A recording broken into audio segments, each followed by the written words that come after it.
that for 6,000 years, and no one knows how many millions of ages before, the great whale should have been spouting all over the sea, and sprinkling and mystifying the gardens of the deep, as with so many sprinkling or mystifying pots, and that for some centuries back, thousands of hunters should have been close by the fountain of the whale, watching these sprinklings and spoutings, that all this should be, and yet, that down to this blessed minute, 15¼ minutes past 1 o'clock p.m. of the 16th day of December, AD 1851, it should still remain a problem, whether these spoutings are, after all, really water, or nothing but vapor. This is surely a noteworthy thing.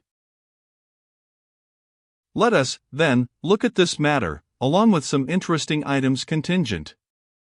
Everyone knows that by the peculiar cunning of their gills, the finny tribes in general breathe the air which at all times is combined with the element in which they swim. Hence, a herring or a cod might live a century, and never once raise its head above the surface. But owing to his marked internal structure which gives him regular lungs, like a human being's, the whale can only live by inhaling the disengaged air in the open atmosphere. Wherefore the necessity for his periodical visits to the upper world.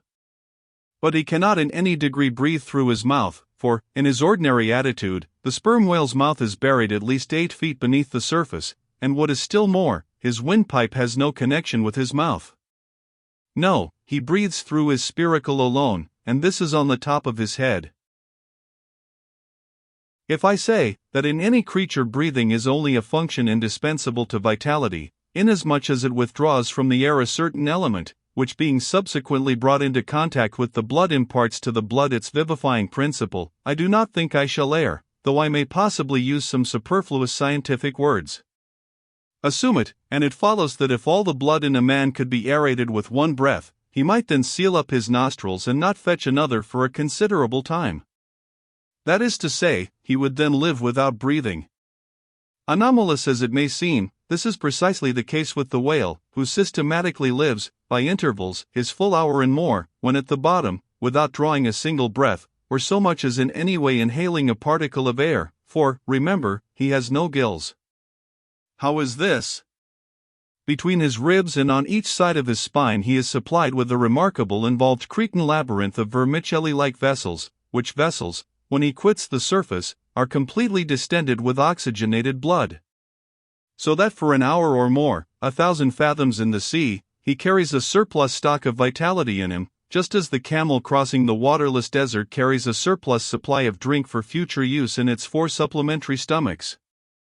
The anatomical fact of this labyrinth is indisputable, and that the supposition founded upon it is reasonable and true, seems the more cogent to me, when I consider the otherwise inexplicable obstinacy of that Leviathan in having his spoutings out, as the fishermen phrase it.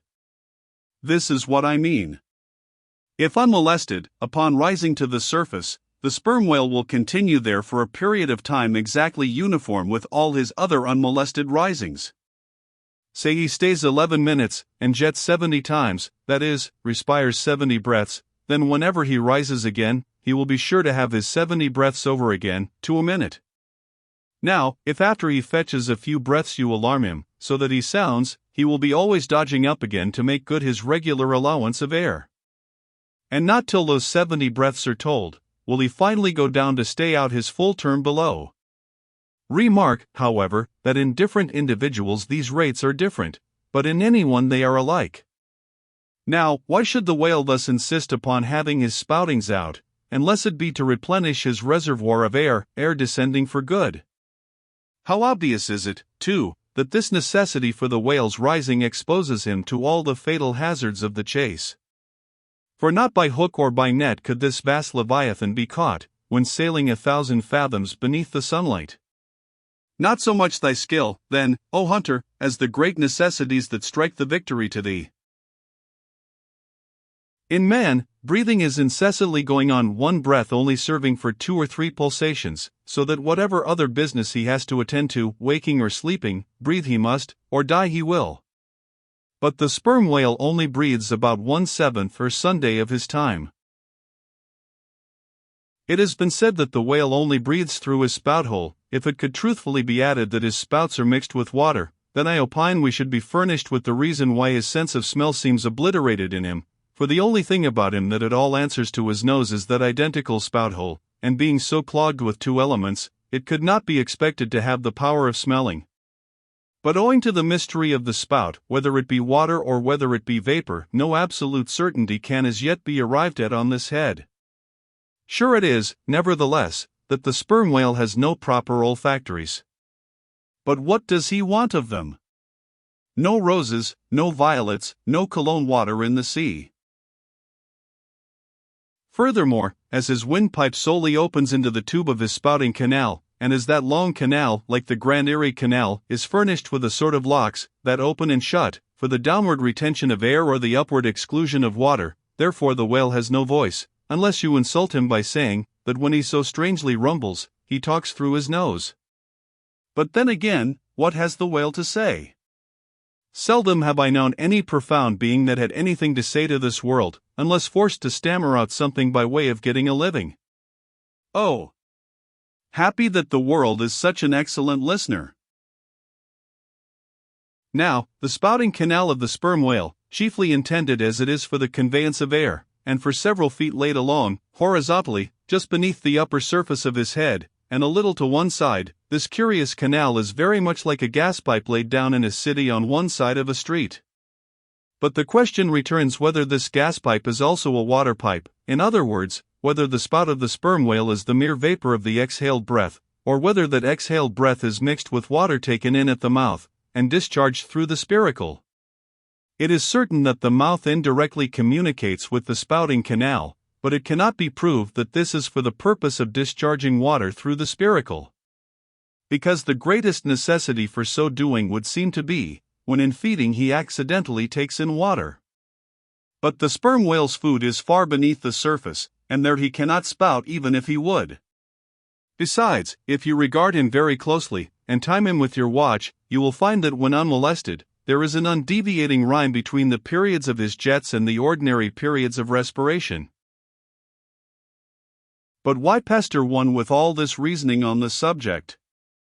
Speak out. You have seen him spout, then declare what the spout is. Can you not tell water from air? My dear sir, in this world it is not so easy to settle these plain things. I have ever found your plain things the knottiest of all.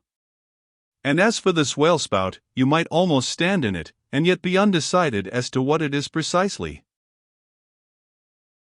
The central body of it is hidden in the snowy sparkling mist enveloping it, and how can you certainly tell whether any water falls from it, when, always, when you are close enough to a whale to get a close view of his spout, he is in a prodigious commotion, the water cascading all around him. And if at such times you should think that you really perceive drops of moisture in the spout, how do you know that they are not merely condensed from its vapor, or how do you know that they are not those identical drops superficially lodged in the spout hole fissure, which is countersunk into the summit of the whale's head? For even when tranquilly swimming through the midday sea in a calm, with his elevated hump sunbright as a dromedary's in the desert, even then, the whale always carries a small basin of water on his head, as under a blazing sun you will sometimes see a cavity in a rock filled up with rain. Nor is it at all prudent for the hunter to be over-curious touching the precise nature of the whale spout. It will not do for him to be peering into it, and putting his face in it. You cannot go with your pitcher to this fountain and fill it, and bring it away. For even when coming into slight contact with the outer, vapory shreds of the jet, which will often happen, your skin will feverishly smart, from the acridness of the thing so touching it. And I know one, who coming into still closer contact with the spout, whether with some scientific object in view, or otherwise, I cannot say, the skin peeled off from his cheek and arm. Wherefore, among whalemen, the spout is deemed poisonous, they try to evade it. Another thing, I have heard it said, and I do not much doubt it, that if the jet is fairly spouted into your eyes, it will blind you. The wisest thing the investigator can do then, it seems to me, is to let this deadly spout alone. Still, we can hypothesize, even if we cannot prove and establish. My hypothesis is this, that the spout is nothing but mist. And besides other reasons, to this conclusion I am impelled, by considerations touching the great inherent dignity and sublimity of the sperm whale. I account him no common, shallow being, inasmuch as it is an undisputed fact that he is never found on soundings, or near shores, all other whales sometimes are. he is both ponderous and profound. And I am convinced that from the heads of all ponderous profound beings, such as Plato, Pyrrho, the devil, Jupiter, Dante, and so on, there always goes up a certain semi-visible steam, while in the act of thinking deep thoughts. While composing a little treatise on eternity, I had the curiosity to place a mirror before me, and ere long saw reflected there a curious involved worming and undulation in the atmosphere over my head. The invariable moisture of my hair, while plunged in deep thought, after 6 cups of hot tea in my thin shingled attic, of an August noon, this seems an additional argument for the above supposition.